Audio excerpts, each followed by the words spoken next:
Hey, what's up, everybody? This is Charles Sabanson, and welcome you guys to another episode of the DREAMERSPRO show, where we cover everything from sports, hot topics, classic debates, entertainment. We give you guys a fresh perspective on things and how we see them. Well, it looks like Broussard has decided to jump into the fray here, but before we get into it, please make sure you like the video and subscribe to the channel. So, the number one story this week in the NBA has been the article from ESPN's Baxter Holmes, I believe his name is, that he published talking about the turmoil that took place within the Lakers organization, and he specifically put a spotlight on former governor now, Jeanie Buss, right? And he put out some not comments, but some information out there early this week that had everybody talking, where essentially Jeanie Buss was expressing her displeasure with partnering with LeBron James. She talked about not wanting to give him, he brought up the fact that she didn't want to give him a contract extension.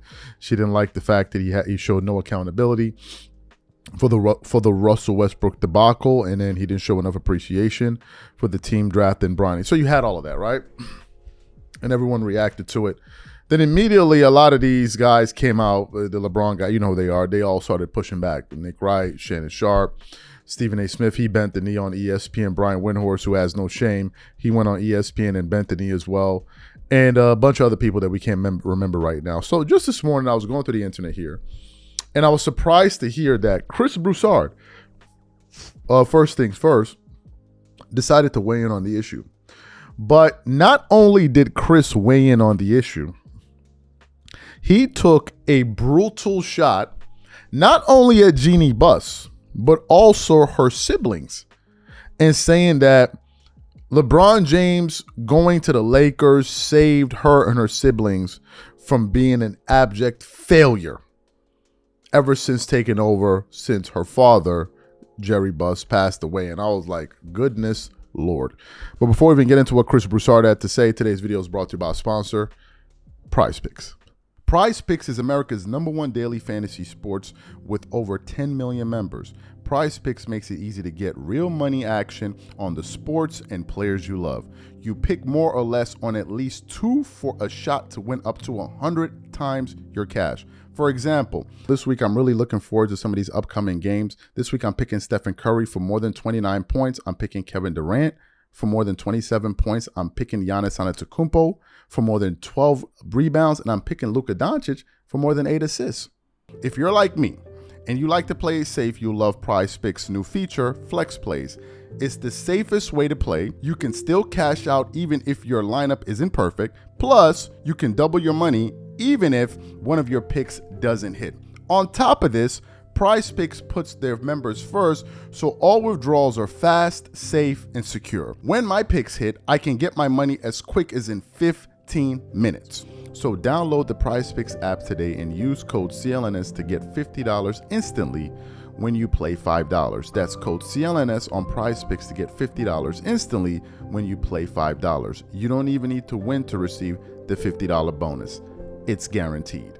And remember, whenever you support this sponsor, you're supporting this channel. Thank you.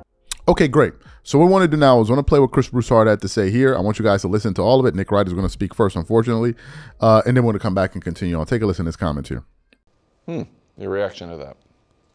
Well, great piece by Baxter Holmes. And the piece is not about LeBron. The piece is about the Buss family, and everyone should read it. It's a lot of work he put into it. But the section on Jeanie and LeBron starts with this. And this is where I just want to focus for a moment. She didn't like that James was considered a savior for a floundering franchise when he arrived in 2018. And that it was he who chose the Lakers rather than the team's leadership receiving praise for landing him. So I just want to address that very quickly. Tough one. Because it's a little complicated. Yeah. The reason LeBron James, I think she's right, considered himself a savior for a floundering franchise. Or he was considered a savior. Or that he was considered a savior for a floundering franchise is because the Lakers were a floundering franchise and he was their savior. He saved them. Yeah, that checks out. In the history of the Lakers before LeBron got there, they had missed the playoffs 10 times ever. Once in the 50s, twice in the 70s, once in the 90s, once in the aughts. And the 5 years leading up to LeBron getting there when they, out in a 30-team league, had the 30th most wins. Tough. They were the worst team in the league for 5 years. LeBron got there, helped get them Anthony Davis, and they won a championship. So, and I understand they're still mad about Russell Westbrook. Whatever. Let it go. If I were LeBron and I found out that's how they feel about me, I'd be furious.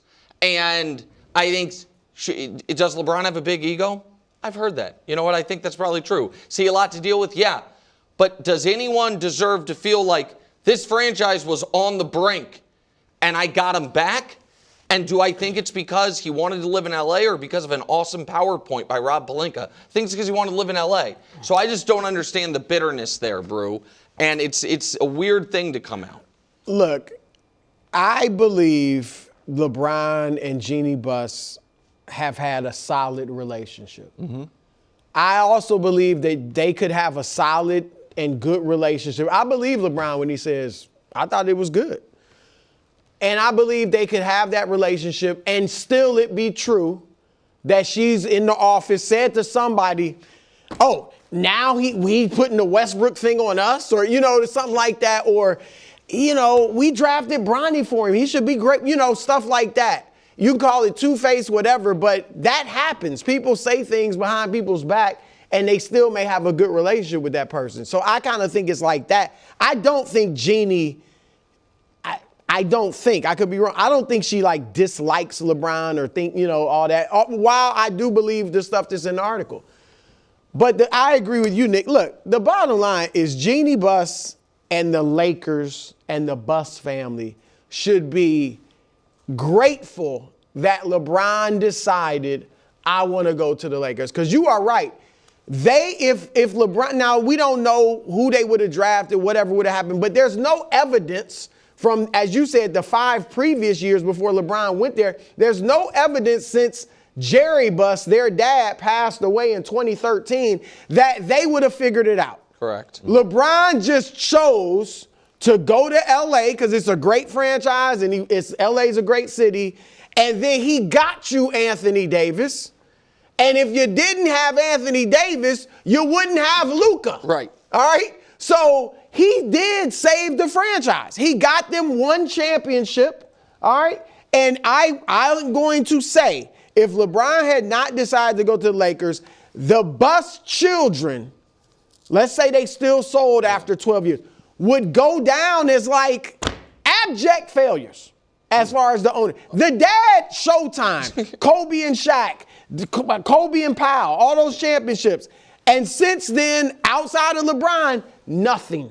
Yeah. All right. So they are lucky. You look at Jeanie and the Buss kids, but particularly Jeanie, as she got him a championship. She did a good job. Right. And if he wasn't there, you wouldn't be looking at it like that. We got to go.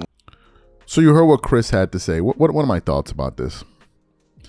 It's amazing the lengths that these guys will go to defend LeBron. And Chris used the argument that, who did I hear use? Shannon Sharp used, which was, had LeBron not gone to the Lakers and AD would not have gone to the Lakers. And in that case, they wouldn't have been able to get Luka Doncic. I mean, what are we doing here? If Kobe hadn't been drafted he wasn't drafted by the Lakers. We got traded to the Lakers, and they got Shaq, and then they got Magic Johnson. They got everything has something before it that occurred that caused something to happen in the future. But to attribute that to LeBron James, to me, is crazy work. What are we gonna do if Luka Doncic goes on and wins a championship? Right? Are we going to say he won the championship because LeBron James decided to go to the Lakers 7, 8, 9 years ago and they got come on, can we knock it off? Y'all are now trying to give LeBron credit in just absolutely ridiculous ways. Number one. Number two, I think you guys are overblowing the impact that this guy had on the Lakers. Chris, he's been with the Lakers going on 8 years now? 8 years. They have one title to show for it. The rest of it has just been absolute ineptitude. Let me bring up something to you that one of our viewers sent me the other night, and I didn't think about it. Do you know LeBron's record with the Lakers in the last 4 years in the playoffs? 2-12. I think it's like 2-12. No, it is 2-12. He's lost 12 games. He's lost 12 of the last 14 games that they've played in the playoffs. 12 of them. 12. LeBron's record in the playoffs with the Lakers over the last 3 years is 2-12. Why are you guys overblowing this guy's impact on the Lakers? He's been an abject failure when you think about it from that standpoint over the last 3 years. But I want to bring up a point that one of our viewers told me yesterday and I never thought about.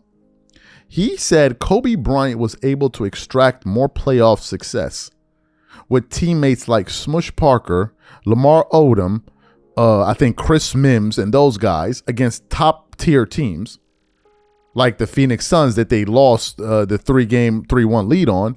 Then LeBron has been able to gain against opponents playing with guys like Anthony Davis and Luka Doncic, bro. And I sat back and I thought about that.